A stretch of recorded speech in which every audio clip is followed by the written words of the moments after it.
दोस्तों कैसे हैं आप सभी। उम्मीद करता हूँ आप सभी अच्छे होंगे। आज कक्षा 10वीं गणित प्रश्नावली 9.1 के 8वें सवाल को हल करेंगे। अगर आपको यह वीडियो अच्छी लगती है तो लाइक करें। जो छात्र चैनल पर नए हैं वह चैनल को सब्सक्राइब करें तथा बेल आइकन को प्रेस करें, जिससे आने वाली वीडियो को नोटिफिकेशन समय समय पर मिलता रहे। मेरे प्यारे बच्चों, हम प्रश्न संख्या 8 को एक बार पढ़ लेते हैं, जो कुछ इस प्रकार लिखा हुआ है। एक पेडिस्टल के शिखर पर एक 1.6 मीटर ऊंची मूर्ति लगी है। कोई पेडिस्टल है और उसके ऊपर क्या है, मूर्ति रखी हुई है। भूमि के एक बिंदु से मूर्ति के शिखर का उन्नयन कोण 60 अंश है। भूमि नीचे मतलब भूमि का जो शिखर है उस पर कितने अंश का कोण बनता है, 60 अंश का कोण बनता है। और उसी बिंदु से पेडिस्टल के शिखर का उन्नयन कोण 45 अंश है। पेडिस्टल की ऊंचाई ज्ञात कीजिए। तो मेरे प्यारे बच्चों, हम एक काम करते हैं, सबसे पहले इसका चित्र बना लेते हैं। मेरे प्यारे बच्चों, मैंने यहाँ पर एक चित्र बना दिया है और अब हम इसके द्वारा इसको हल करेंगे। एक पेडस्टल के शिखर पर एक 1.6 मीटर ऊंची मूर्ति लगी है। यह कोई पेडस्टल है ना ये। और इसके ऊपर क्या है, मूर्ति लगी हुई है जिसकी ऊंचाई कितनी है, 1.6 मीटर। कितनी है इसकी ऊंचाई, इस मूर्ति की ऊंचाई कितनी है, 1.6 मीटर लगी है। भूमि के एक बिंदु से मूर्ति के शिखर का उन्नयन कोण 60 अंश है। मेरे प्यारे बच्चों ध्यान देना, ये भूमि है और इसके किसी एक बिंदु से, है ना, दोबारा पढ़ के बता दे, भूमि के एक बिंदु से मूर्ति शिखर बिंदु से मूर्ति के शिखर का उन्नयन कोण 60 अंश है। तो भूमि का कोई मैंने एक बिंदु मान लिया और मूर्ति के शिखर, मूर्ति यही तो है, यहाँ कोई बिंदु से मूर्ति के शिखर, है ना, का जो उन्नयन कोण है वह कितने अंश का है, 60 अंश का। कितने अंश का है, 60 अंश का। और उसी बिंदु से पेडिस्टल के शिखर का उन्नयन कोण कितना है, 45 अंश है। तो यहां देखिए, इसके शिखर का, है ना, कितना अंश है, 45 अंश है, 45 अंश। ठीक है। तो पेडस्टल की ऊंचाई हमें ज्ञात करनी है। मतलब हमें ये जो लगा हुआ है इसकी हमें ज्ञात ऊंचाई करनी है। पेडस्टल ये है और ये क्या हमारी मूर्ति है, तो हमें इसकी ऊंचाई ज्ञात करनी है। आइए मेरे प्यारे बच्चों, इसके हम नाम दे देते हैं ए बी, यहाँ पे लिख देते हैं सी और यहाँ लिख देते हैं डी। आइए मेरे प्यारे बच्चों, इसको अब हल करते हैं और इसका स्टेटमेंट लिख लेते हैं, जो कुछ इस प्रकार है। यहाँ लिखेंगे हल मान लिया ए बी बराबर एच मीटर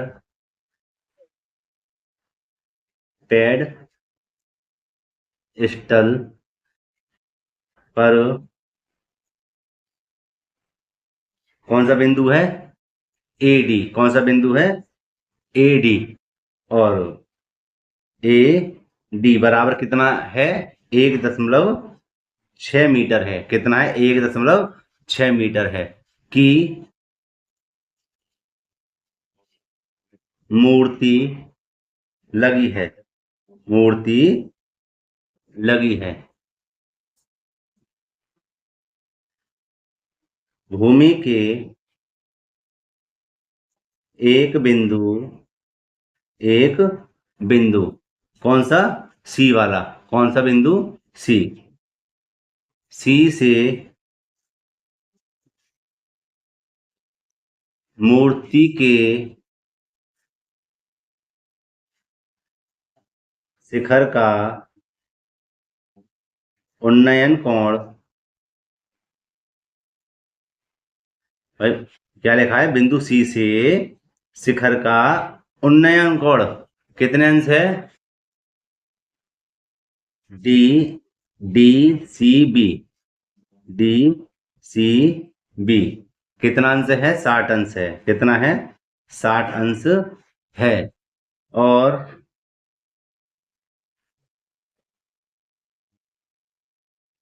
पेड स्टल क्या है, पेडिस्टल के शिखर का उन्नयन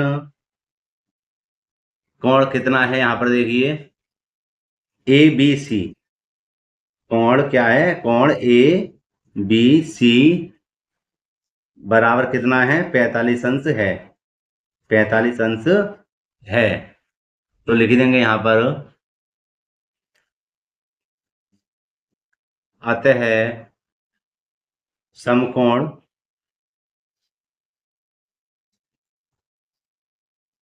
त्रिभुज ए बी सी में।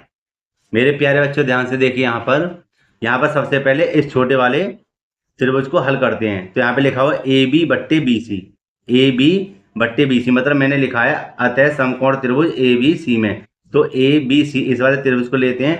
तो यहाँ पे देखिए हमें क्या दिया हुआ है, एच हमें ये ज्ञात करनी है, ठीक है। और इसमें आधार भी नहीं है, तो हम लिख देंगे इसको किस प्रकार, यहाँ पे लिख देंगे हम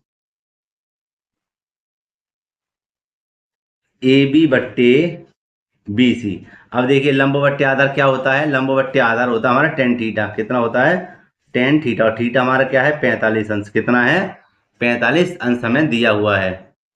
तो यहाँ पर इनके मानों को लिखते हैं। ए बी का मान क्या है, एच, और बी सी का मान नहीं है, तो हम एक काम करते हैं, इसको बी सी मान लेते हैं, ठीक है। और टेन 45 का मान कितना दिया हुआ है, टेन 45 का मान दिया हुआ है एक। क्या है, टेन 45 का मान एक। आइए इसको यहाँ पर ही बराबर में हल कर लेते हैं, ठीक। तो यहाँ देखिए, यहाँ पर कैंची की गुणा कर देंगे, यहाँ पर हो जाएगा हमारा क्या, एच एकम एच और बी सी एकम बी सी।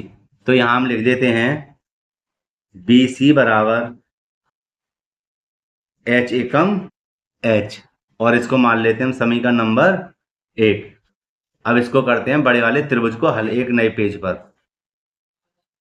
तो दोस्तों अब हम चलते हैं सीधे डी सी बी में। कौन से कोण में, डी सी बी में। तो हम एक यहां पर लिख लेते हैं इसको, समकोण त्रिभुज डी सी बी में।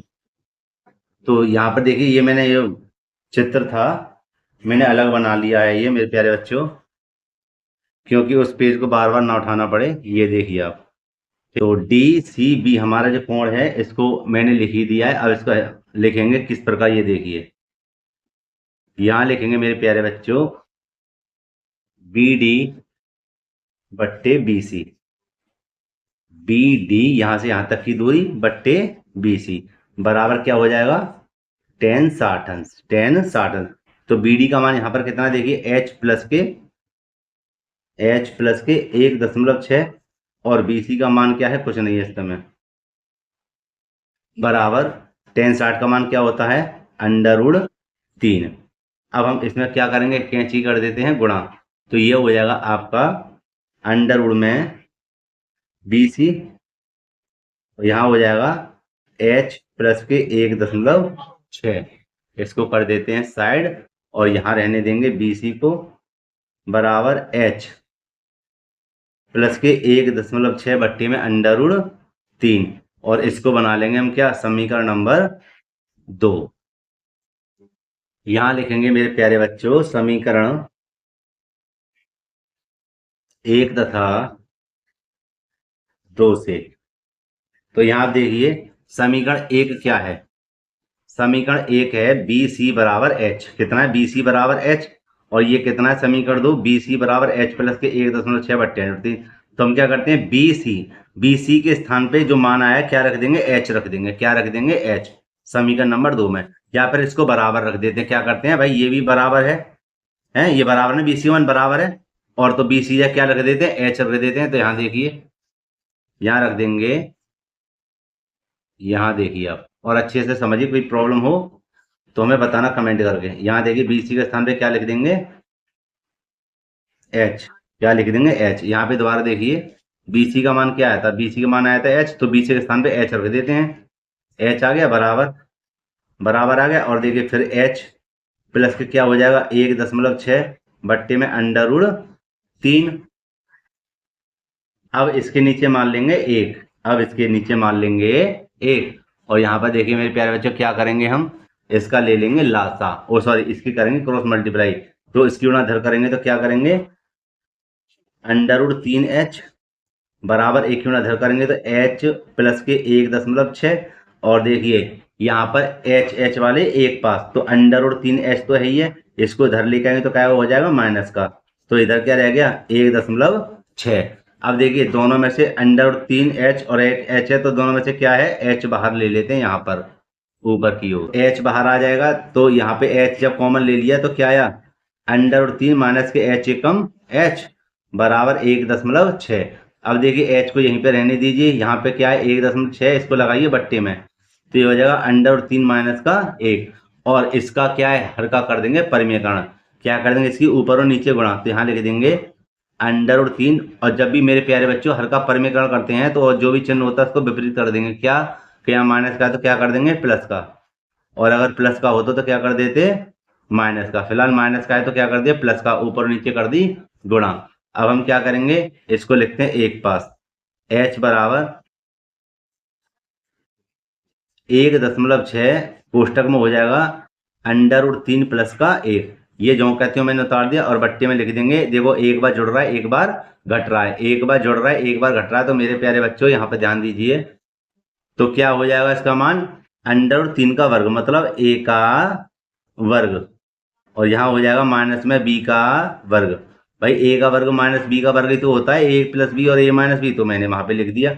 अब यहाँ पर ध्यान देना, सीधे सीधे इसको हल करते हैं। h बराबर ये हो जाएगा आपका 1.6 कोष्टक में √3 प्लस का 1, और बट्टे में देखिए वर्ग से वर्ग कैंसिल हो गया, क्या बचा 3, माइनस का क्या बचा 1। अब देखिए यहाँ पर h बराबर 1.6 कोष्टक में √3 प्लस का 1 जो करते हो, और बट्टे में 3 में से 1 है तो कितने बचे 2, और 2 का मेरे प्यारे बच्चों से भाग लाएंगे तो कितनी बार जाएगा 0.8 बार, कितनी बार जाएगा 0.8 बार। तो h बराबर हम यहाँ पे लिख देंगे 0.8 कोष्टक में √3 प्लस का 1 मीटर। तो यहां पर हम लिख देंगे अतः पेडस्टल की ऊंचाई